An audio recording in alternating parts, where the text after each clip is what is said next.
SEO course के इस video में आज हम जानेंगे 404, 301 और 302 ये एरर क्या होते हैं और कब ये एरर हमको शो होते हैं। तो सबसे पहले हम बात करेंगे 404 एरर की। दोस्तों जो 404 एरर है ये तब आता है, मैं वर्डप्रेस की वेबसाइट की पहले बात कर रहा हूँ। अगर वर्डप्रेस की वेबसाइट है, मान लीजिए marketingfundas.com की जो वेबसाइट है वर्डप्रेस में बनी है, अब वहां पर एक URL है, ठीक है, marketingfundas.com/SEO सर्विस। अब अगर कोई इस URL को टाइप करता है, डालता है कि marketingfundas.com/SEO सर्विस, ठीक है, तो वेबसाइट ओपन हो जाएगी, वो पेज ओपन हो जाएगा। बट अगर कोई marketingfundas.com/SEO सर्विसेज एस एक्स्ट्रा लगा देता है, मतलब मिस स्पेल कर देता है, तो 404 का एरर आएगा। या फिर ऐसा कोई URL आप सर्च कर रहे हो इंटरनेट के ऊपर या ब्राउजर के ऊपर जो है ही नहीं, जो एग्जिस्ट ही नहीं कर रहा, तो 404 एरर आता है। मगर अगर ये कोई कस्टमाइज्ड वेबसाइट है और इस तरीके से आप अगर कोई पेज में स्पेल है या फिर एग्जिस्ट ही नहीं करता वो ढूंढते हो, तो वहां पर आ जाता है पेज नॉट फाउंड। तो ये एरर बेसिकली कहा जाता है 404 एरर। 301 रीडायरेक्ट क्या होता है?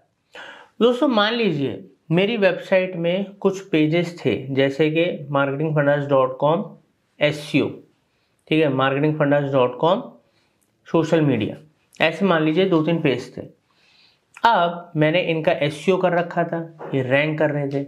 अब किसी वजह से मेरे को ये पेजेस चेंज करने पड़े या इनका जो URL है वो चेंज करना पड़ा।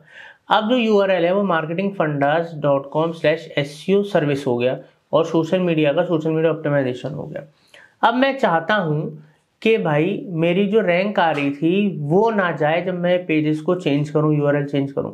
तो उसमें क्या होता है, हमें 301 रीडायरेक्ट का ये रीडायरेक्ट करने पड़ते हैं ये पेजेस, ताकि जब कोई मेरे इस पुराने URL को ओपन करे जो रैंक कर रहा था, जब कोई उस पर SEO पे क्लिक करता है, हमारा मान रैंक कर रहा है, किसी कीवर्ड सर्च कर रहा है, हमारी वेबसाइट का URL दिख रहा है, अगर मैंने 301 रीडायरेक्ट नहीं किया है तो जब वो क्लिक करेगा तो पेज उसको दिखेगा ही नहीं। क्यों? वो तो हमने हटा दिया, तो चेंज कर दिया है। मगर अगर हमने 301 रीडायरेक्ट कर रखा है तो जो अगर कोई marketingfundas.com/SEO के पेज पे जो रैंक कर रहा है उधर क्लिक करता है तो वो सीधा लैंड करेगा marketingfundas.com/SEO सर्विस के पेज पे। इसको 301 रीडायरेक्ट कहा जाता है SEO में। और इसकी एक खास बात है कि यहाँ पर जब हम इस पेज को रीडायरेक्ट करते हैं तो जो हमारा ऑलरेडी रैंकिंग आ रहा है, जो हमारे उस पेज की अथॉरिटी है, वो सब चीज़ें, वो सब भी हैम्पर नहीं होती, उन पर कोई इफेक्ट नहीं आता। तो इसलिए अगर आप अपने पेजेस को URL को चेंज कर रहे हैं तो 301 रीडायरेक्ट ज़रूर कराएं, ताकि आपकी SEO खराब ना हो, आपका जो ट्रैफिक आ रहा है और आपका जो बिजनेस आ रहा है वो हैम्पर ना हो। अब हम लास्ट में बात करेंगे 302 टेम्परेरी रीडायरेक्ट ऑप्शन के बारे में। दोस्तों होता क्या है, कई बार मान लीजिए मेरी वेबसाइट है, उसका SEO भी हो रखा है और वो बड़ा अच्छा रैंक कर रही है, मगर मेरी वेबसाइट किसी भी वजह से अंडर मेंटेनेंस चली गई या वो डाउन है 2-3 दिन के लिए या 1 हफ्ते के लिए हमने बंद कर रखी।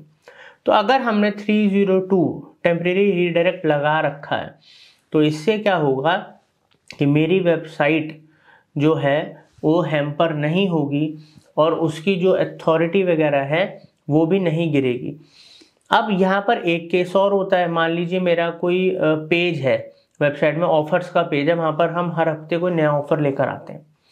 अब वो रैंक भी कर रहा है गूगल में, सब कुछ उसका बढ़िया है, वहाँ पर हमने 302 रीडायरेक्ट का टेम्परेरी रीडायरेक्ट लगा दिया है। अब क्या है कि वहाँ पर 1 हफ्ते कोई ऑफर नहीं आया, 1 हफ्ते बाद दूसरा ऑफर आएगा, तो तब तक के लिए वो वहाँ पर हमने वो ऑप्शन लगा रखा है 302 रीडायरेक्ट का। तो इससे भी दोस्तों ये फायदा होता है कि हमारी जो अथॉरिटी है, जो रैंकिंग है, वो बनी रहती है, वो हैम्पर नहीं होती। बट ये टेम्परेरी बेसिस के लिए, कुछ ही दिन के लिए, कुछ ही टाइम पीरियड के लिए किया जाता है, ये परमानेंट नहीं होता। तो दोस्तों ये थे 404, 301 और 302। SEO के अंदर इनका क्या मतलब होता है, क्या बेनिफिट होते हैं, ये सब अब आपको समझ में आ गया होगा। उम्मीद करता हूँ आपको SEO का कुछ पसंद आ रहा होगा। Thank you.